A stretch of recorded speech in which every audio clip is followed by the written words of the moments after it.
A dark night in a city that knows how to keep its secrets. But on the 12th floor of the Acme building, one man is still trying to find the answers to life's persistent questions. Guy Noir, Private Eye.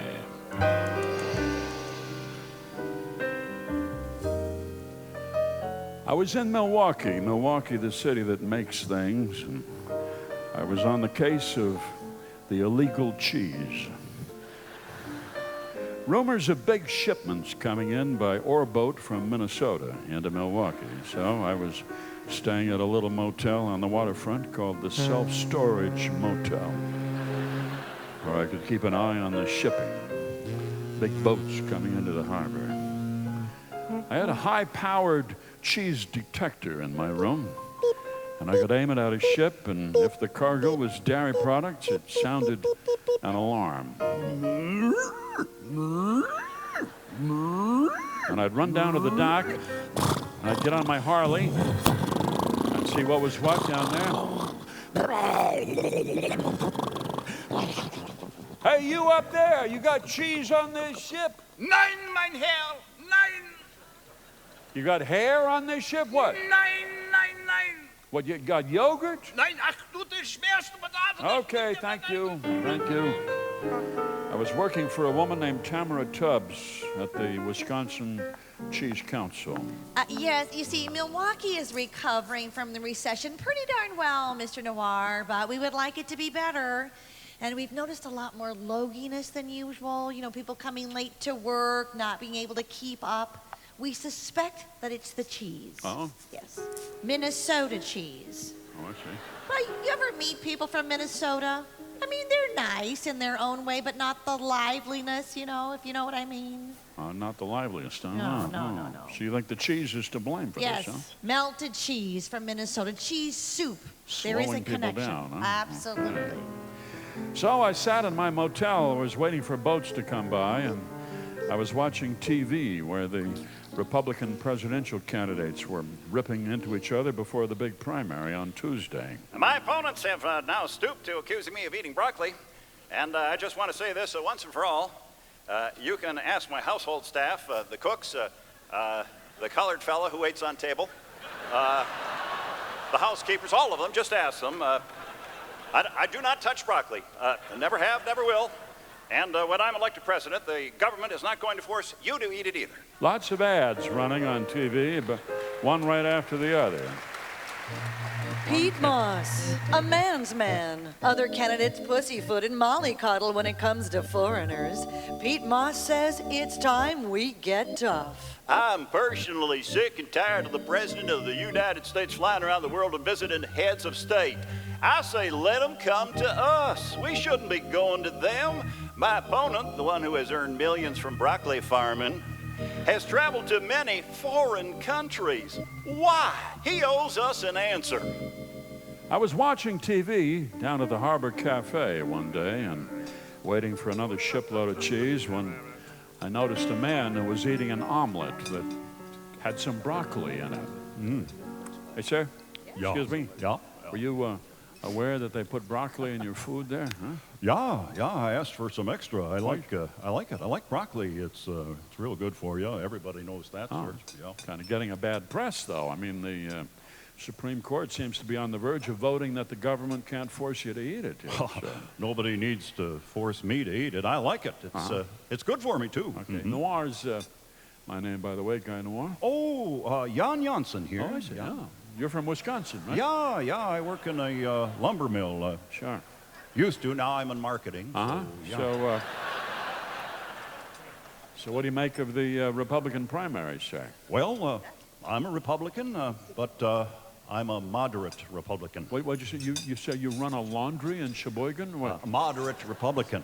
You bought a red station wagon, you said? Moderate Republican. You know, I could have sworn I heard you say moderate Republican. Yes, that's what I said. Yes, I was born a moderate Republican. Really? My daddy was a moderate Republican, and goodness. Yeah, I've been a moderate Republican all my life. You are a piece of history. Well, it's just the way it turns out. We sat and we talked.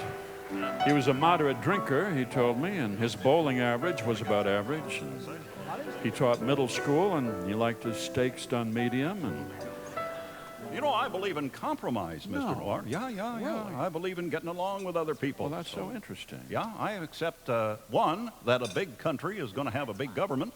And two, I accept that there's going to be government regulation. And three, people who are richer are going to pay more in taxes. It's just, you know, the way it works out. That's all. Oh, really? How Yeah. interesting. Yeah.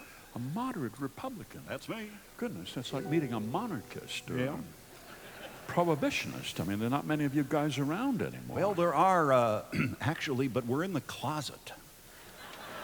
Or as we Boston Republicans would say, we're in the boat locker. Uh-huh. Yeah, that's Oh, right. you're from Boston? Yes, I used to be one of Governor Romney's advisors. Oh, really? Mm-hmm. Did you get a chance to run into him here? Or? He didn't remember me. Oh, no. No. He didn't seem to recall having been governor of Massachusetts. Oh, really? I don't Well, know. he's a busy man. Well, You know, I suppose. Yeah. Can't remember everything. Yeah. Kind of invisible in this election, aren't you? That's the truth. Here, I'll show you. Look at this here. what are you Just doing? a second. I'll just take care of this right now.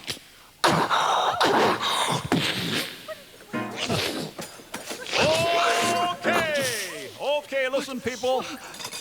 I don't go along with all that's going on in the Republican Party. I'm a Republican, and these people don't speak for me. I'm a moderate. What? I'm a moderate Republican. Okay, empty your cash drawer into this paper sack, or I'll shoot. Oh, you get out of here. No, I mean it, lady. Come Okay, on. what is this, a joke? No, Something wrong, Emily. Oh, no, Lieutenant. It's just a moderate Republican shooting off his pistol. that's right. Come on, fella, move along. Wait, aren't we got you no gonna- time for your shenanigans. Come on out here. No, Well, I get your point there, Mr. Johnson.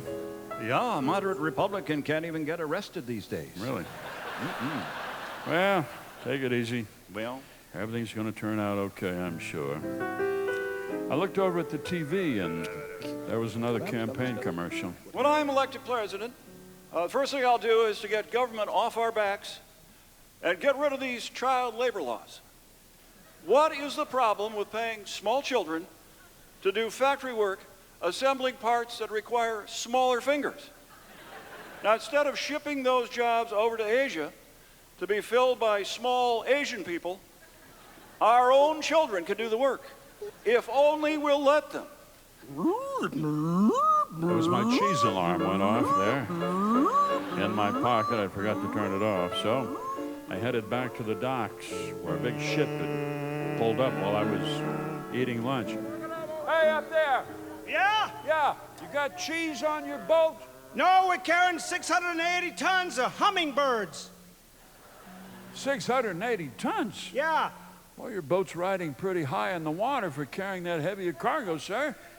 Well, I just have to make sure to keep them flying around down there.